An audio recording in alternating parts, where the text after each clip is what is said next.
Welcome to another edition of the Burrow Podcast. I'm your host, Josh, and I'm joined by my co-host, Michael. Michael, disappointing night last night there up in Suncorp. Yeah, it was very disappointing. The scoreline, blew out, unfortunately.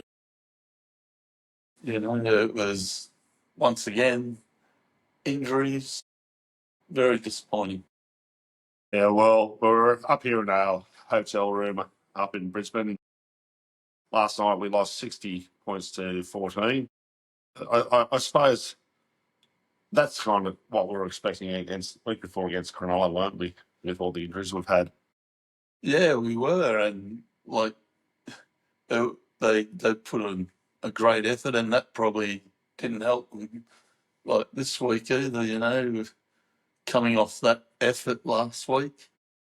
Yeah, well, it didn't start too well for us. There was news circulating yesterday morning that Jamie Humphries was ruled out. Ty Munro was flown up, and I mean, a few of us are kind of questioning why is Ty Munro, when we've seen the team, why was Ty Munro picked and Pete Manazelis was 18th man. Then we found out an hour before kickoff that we didn't have an 18th man.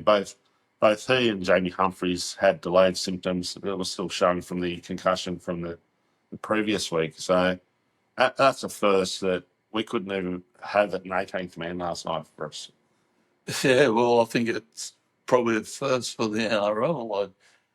They've brought in the 18th man, and yeah, it just goes to show how bad our injury hole is. I remember this would have been in the early 2000s, perhaps maybe about 2004. I remember the Cowboys. This is before they had 18th man or whatever.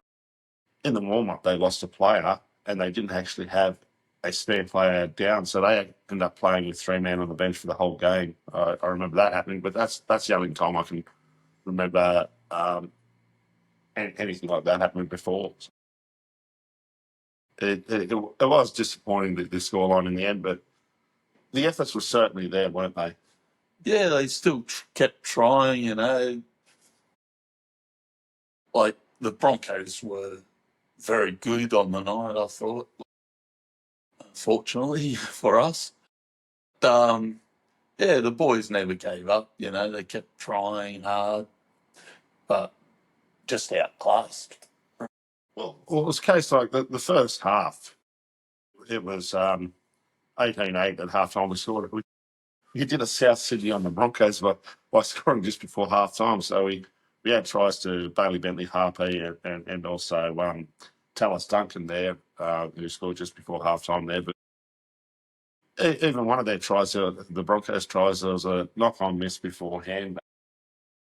There was a couple of those little things, and it certainly didn't help. But when you're down on luck, you can't have those calls go against you. But at the same time, that was just mathematical, wasn't it? Yeah, that's it. Yeah, we had a few decisions go against us, but, in no way did that, cost us the game, obviously. But look, all you can ask for is that the boys keep putting in and down on troops, and they never give up. And that's all you can ask of them. You speak about never giving up, and nothing typified that more than Ashton Ward with Jordan Ricky. The game was well and truly over by then. He didn't have to chase him or whatever. No one would have thought any less of him if he didn't, but he did. He chased him hard, caught up to him, pulled him down. Then we're able to get the intercept by Bailey Bentley Harpy next play, and that led to a try to Lockie Hubner. Yeah, that typified the efforts, and that definitely we were down, the game was over, but yeah, he just kept going and chased the guy down. And once again, that's what you can only ask of the players, to do that. And yeah, we ended up scoring after that, which was great, and so Yeah, well, Lewis Dodd finally got his chance last week. He played, what was 69 minutes last week. He played the full way this week. What did you make of his game? Look, I thought he, again, his kicking game was pretty good, and I thought he started to run it a bit more, and he looked more comfortable. But still, like, again, we didn't have much of a possession or field position. Look, I've got to say, his kicking game was good. And that kick that he put up for Bailey Benacapia was a very good kick. And a couple of times he kicked us out of trouble with some really good kicks. But defensively, I thought he was off. I think this is one of his real problems. Whilst he tried hard in attack, I just don't think that was it. I thought Ashton Ward had more spark than him. And the comments in the press conference after going by Wayne Bennett continues to be damning on Lewis Dodd. Yeah, it does, unfortunately. It's hard to say, like, but he did try hard, and I do feel that Ashton is a much more attacking threat to the side. Like, he always runs hard, and he doesn't mind putting his body on the line. So, yeah, I can't see him continuing on with us, really. No, I think the writing's on the wall there, and how that happens is yet to be seen. Reports are that he does want to stay, he wants to prove himself, whatever, but just listen to Wayne Bennett. Sorry. Just listen to Wayne Bennett in his press conference the other day. You can tell he doesn't want him here. He won't admit it directly, but I mean, he didn't shut down any rumours that he's not wanted here, did he? No, he didn't. But, that's Wayne, really. He doesn't tell you much at all. He just continues to play the media pretty well. I've got to talk about one of Raina's favourites, Sean Kepi, and no doubt he's going to give his thoughts when I do catch up with him on the Tuesday this week, or whether we do a Tuesday or Wednesday this week. But there was a play that I want to talk about that just it was frustrating. A kick went up, we challenged it, we did bat it forward, it was going to get called back, but for some reason, I don't know why, he didn't just grab the ball or whatever, he just batted it down. And then he just stopped dead, let the player go past him. These are the sort of frustrating things that we get with Sean Kepi that it frustrates people. And we see these young guys coming in, giving it their all. They're busting their asses to get that, and then we see these kind of efforts from a guy that's one of our most experienced. Yeah, that play was very disappointing. And I remember at the game we were blowing up about it, and I just don't understand what he was thinking at the time. Like, okay, it would have been called a knock on, but you don't just stop in the play. You got to play to the whistle. That's what you're taught as a young kid, and he certainly didn't do that. But my thing is, even if you say, like, it's a knock on, you've got to kill the ball, and that's the sort of thing. Like, I love nothing more than seeing the 1%ers when there's a loose ball. Doesn't matter if your teammate knocked it on or whatever, or the opposition get it. When I see one of our players dive on it, that's when I know they're on it. Those little 1% things, those effort areas, they can make the biggest difference. And like, it didn't cost us in the end because we got the ball a few tackles later back to us. So it didn't cost us there. But then you talk about Jacob Hosey. Last week, I thought Jacob was very good against the Sharks. I thought he had a very good game. But then this week, he just had one of his poor games. Sunday, just before half time, we score. Tails are up. Go into the sheds. 18-8 down. Everyone's full of confidence. We kick off. Broncos have a set. we get the ball back. We're on the halfway line. And just that play where they scored against the run of play, it just killed any sort of momentum that we had.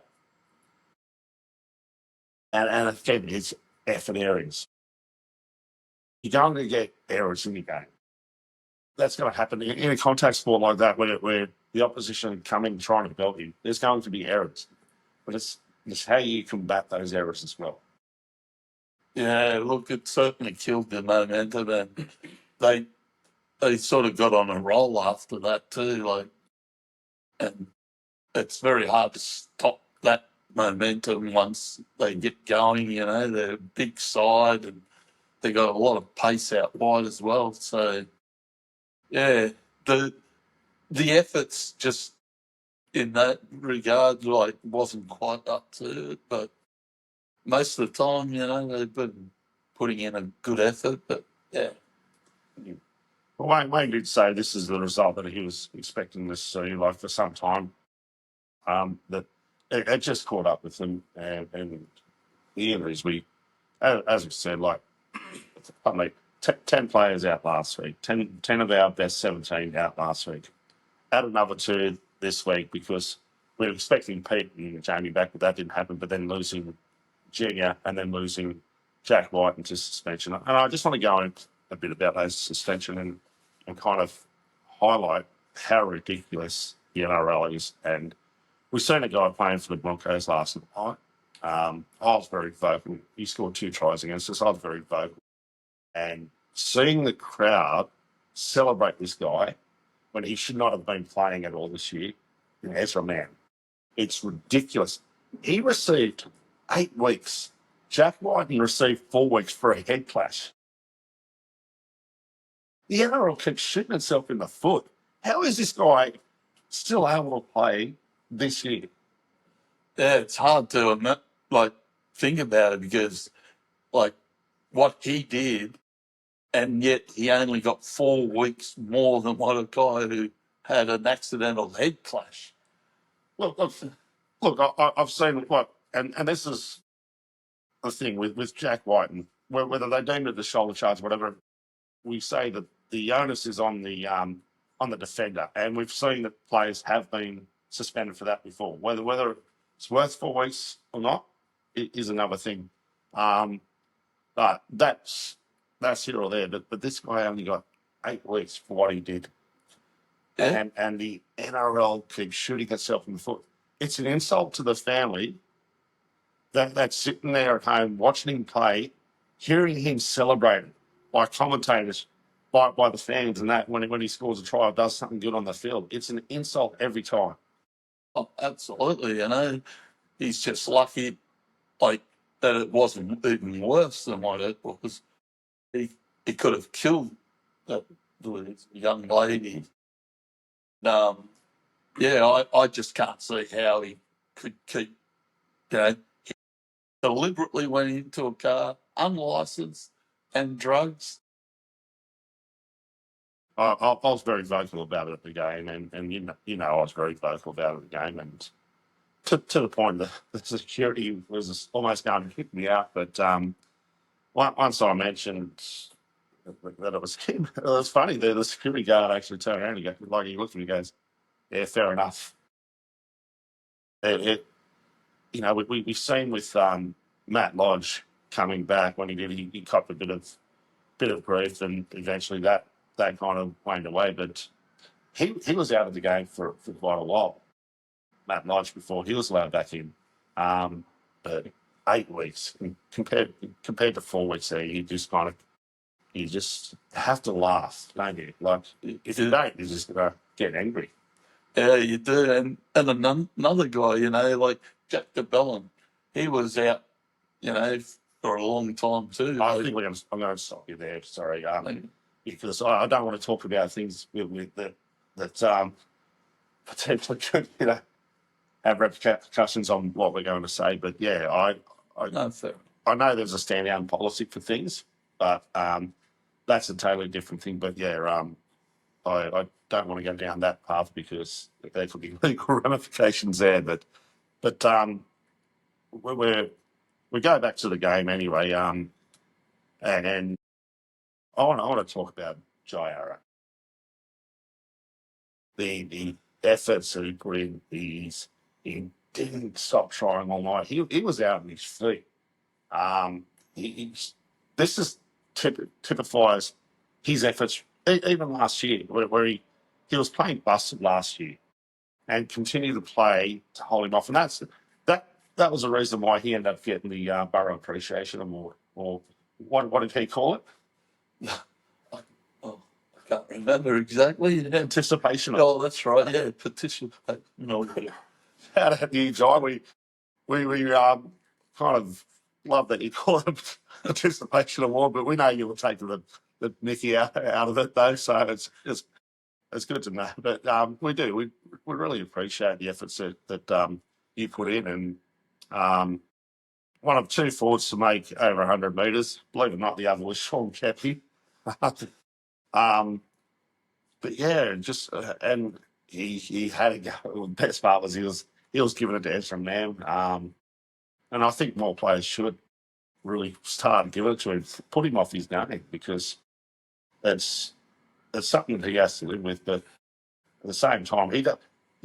You look at in the real world, we'll call it. But if any average showed him that, they wouldn't get the same treatment that Ezra Man got. no way.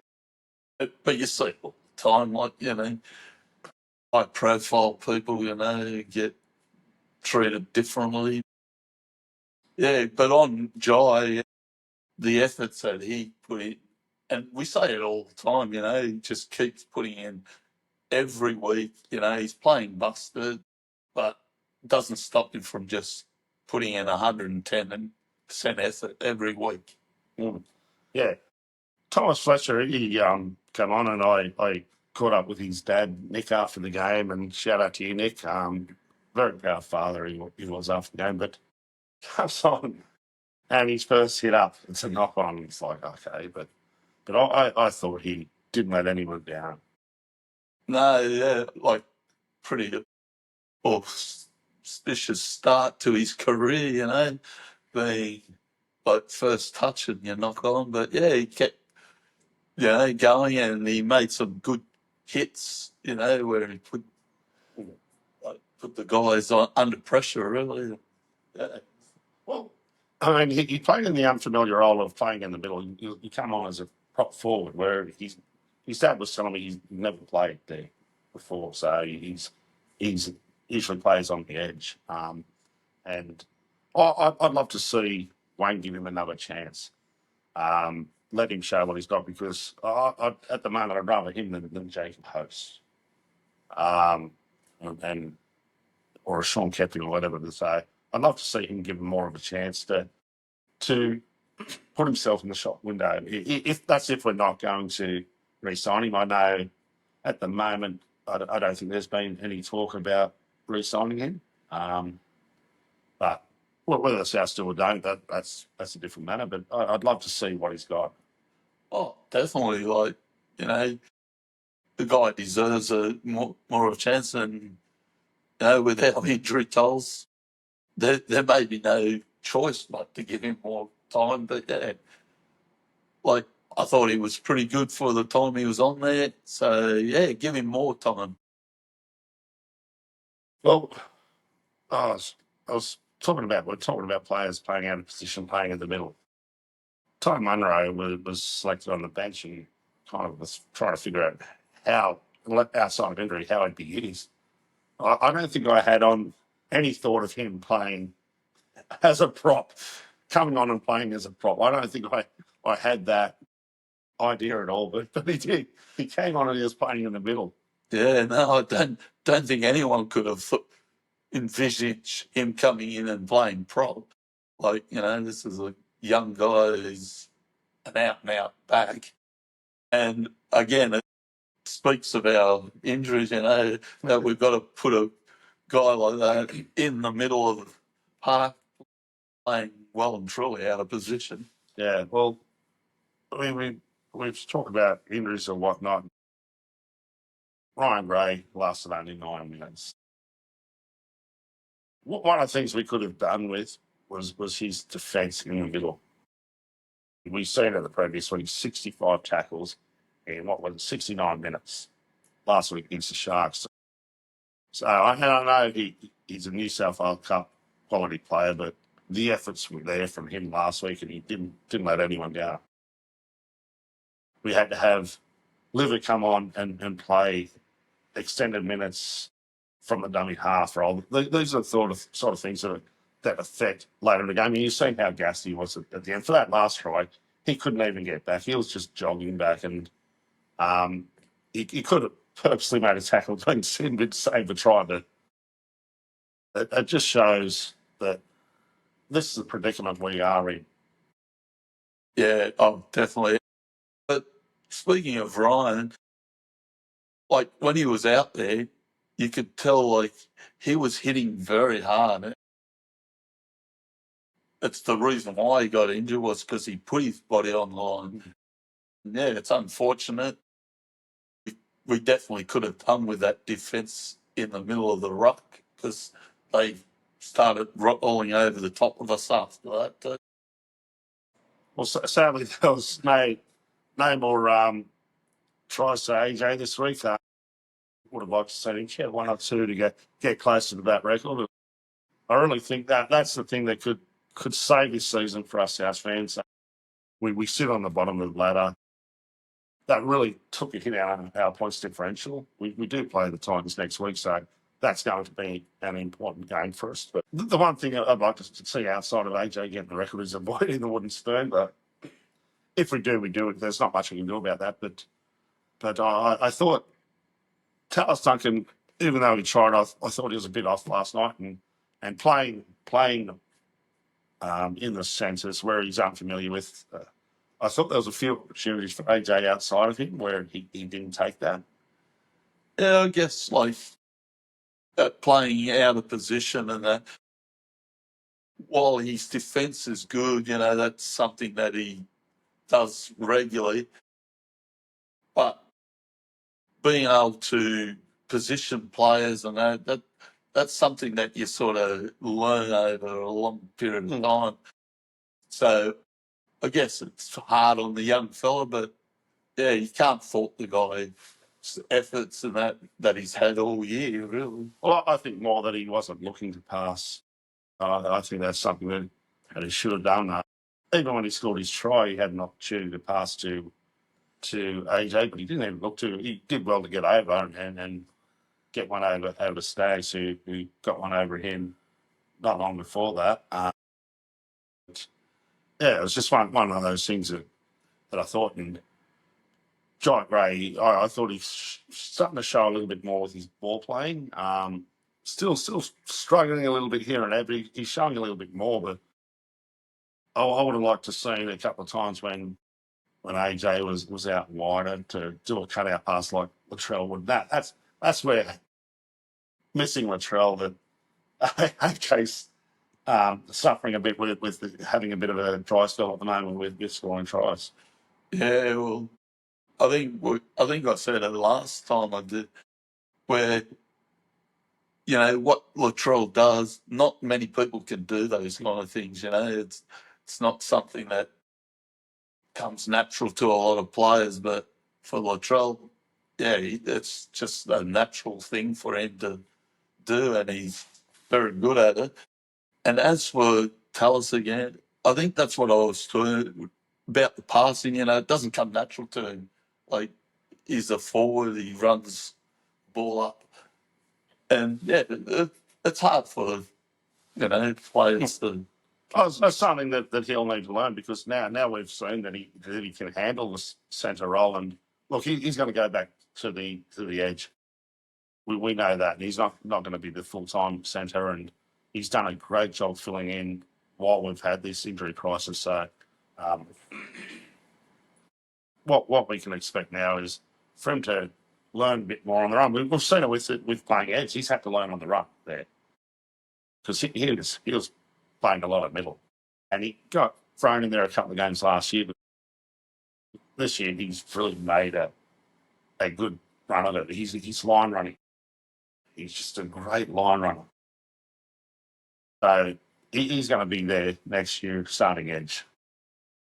It'll be interesting to see the makeup of the side next year because Wayne said something in the press conference about he's going to have more of a say because he didn't have much of the say in the squad because he signed a bit later, but next year he's going to have a lot more say in the squad. And I just wonder, are we going to see Wayne tapping a few players on the shoulder? Oh, I think there's probably a very good chance that that's going to happen.